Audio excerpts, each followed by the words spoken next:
Skandal seksual në Malin e Zi. Zyrtarët e lartë dorëhiqen pas videos intime dhe kërcënimeve. Një skandal seksual i rënd politik ka tronditur Malin e Zi dhe ka shkaktuar dorëheqjen e 2 zyrtarëve të lartë shtetëror. Ngjarja ka shpërthyer pasi një video intime dhe një audio me kërcënime dolën në publik, duke ndezur debate të ashpra mbi etikën e zyrtarëve publik, privatësinë dhe të drejtat e njerëzit. Kush janë të përfshirët në qendër të këtij skandali janë Dejan Vukić, ish drejtori i Agjencisë Kombëtare të Sigurisë, ANB, dhe ish këshilltari i presidentit Jakov Milatovi për çështje sigurie, Mirjana Pajkovi, ish sekretare shtetërore në Ministrinë e të Drejtave të Njerëzit dhe të Pakicave. Të dy kanë dhënë dorëheqjen menjëherë pas publikimit të materialeve, duke përmendur arsye personale, por skandali ka shkaktuar një valë kritike të madhe në opinionin publik. Çfarë ndodhi me videot dhe audion? Skandali shpërtheu kur në rrjetet sociale filluan të qarkullojnë pamje dhe regjistrime intime që lidhen me Pajkovi.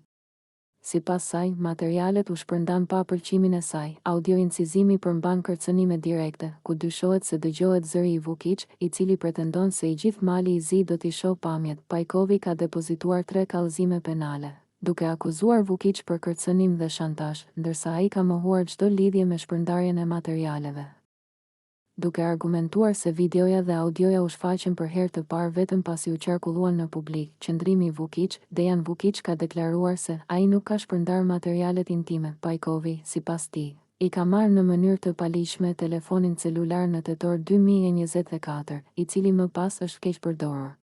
Audioregjistrimi që e përfshin si kërcënim është produkt i një shantazhi ndaj tij nga persona të panjohur në mars 2025, të cilët i kërkonin të tërhiqej nga kandidatura për gjyqtar. Në gjykatën kushtetuese, përndryshe audio do të publikohej. Ai ka bërë gjithashtu kallëzim penal kundër Pajkovi dhe personave të paidentifikuar që e kërcënuan. Roli i presidentit dhe institucioneve. Në audio incizim përmendet edhe zyra e presidentit Jakov Milatovi, pasi kërcënimi dyshohet se ka ardhur nga një telefon fiks në këtë zyrë, ku Vukić ka punuar më herët si këshilltar. Presidenti nuk është akuzuar, por rasti ka hapur diskutime mbi përdorimin e resurseve zyrtare për shantazh dhe kërcënim. Agjencia Kombëtare e Sigurisë, ANB, ka sqaruar se nuk ka lidhje me materialet e publikuara dhe nuk merret me korrespondencë private, ndikimi ligjor, pornohakmarrëse dhe masa penale, sipas kodit penal të Malit të Zi.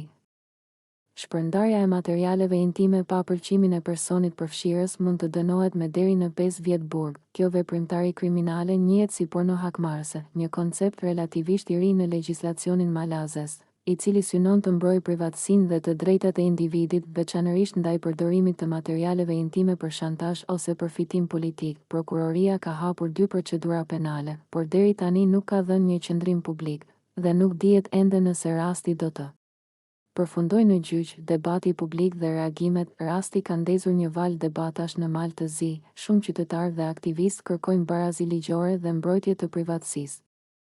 Pajkovi ka denoncuar mungesën e barazisë gjinore dhe trajtimin jo adekuat të ligjit ndaj zyrtarëve femra. Në rrjetet sociale, qytetarët kanë shprehur indignim ndaj abuzimeve dhe shantazheve politike. Vukić ka paralajmëruar padin ndaj personave që e kanë fyer ose kërcënuar publikisht në rrjetet sociale. Ky skandal ka sjellë gjithashtu një debat të gjerë mbi etikën e zyrtarëve publik, privatësinë dhe mënyrën se si institucionet trajtojnë çështjet e të drejtave dhe lirive të qytetarëve. Çfarë pritet tani? Hetimet janë në vazhdim dhe publiku mbetet i shqetësuar për zbatimin e ligjit ndaj shantazhit dhe shpërndarjes së materialeve intime, përgjegjësinë e zyrtarëve të lartë shtetëror, rregullimin e etikës dhe privatësisë brenda institucioneve shtetërore. Në një vend ku politika dhe privatësia shpesh përplasen, ky skandal ka treguar se as zyrtarët e lartë nuk janë imun ndaj ligjit, por gjithashtu kanë nxjerrë në pa dobësitë në mbrojtjen ligjore dhe barazinë gjinore. Skandali shpërtheu pasi në rrjetet sociale u përhapën pamje me përmbajtje eksplicite dhe regjistrime intime, të cilat lidhen me Pajković. Menjëherë pas publikimit, të dy dhanë dorëheqjen nga funksionet shtetërore, duke deklaruar se po largoheshin për arsye personale. Pajković ka paraqitur 3 kallëzime penale, duke pretenduar se materialet intime janë shpërndar pa pëlqimin e saj. Ajo akuzon Vukić se e ka kërcënuar me publikimin e tyre dhe se ka përmendur ekzistencën e pamjeve komprometuese edhe publikisht. Ajo ka publikuar edhe një audioregjistrim, ku dëgjohet zëri i Vukić që thotë se i gjithë Mali i Zi do t'i shoh pamjet intime. Vukić i mohon akuzat. Ai thotë se nuk ka shpërndar asnjë material dhe se pamjet i ka parë për herë të parë vetëm pasi nisën të qarkullonin në publik.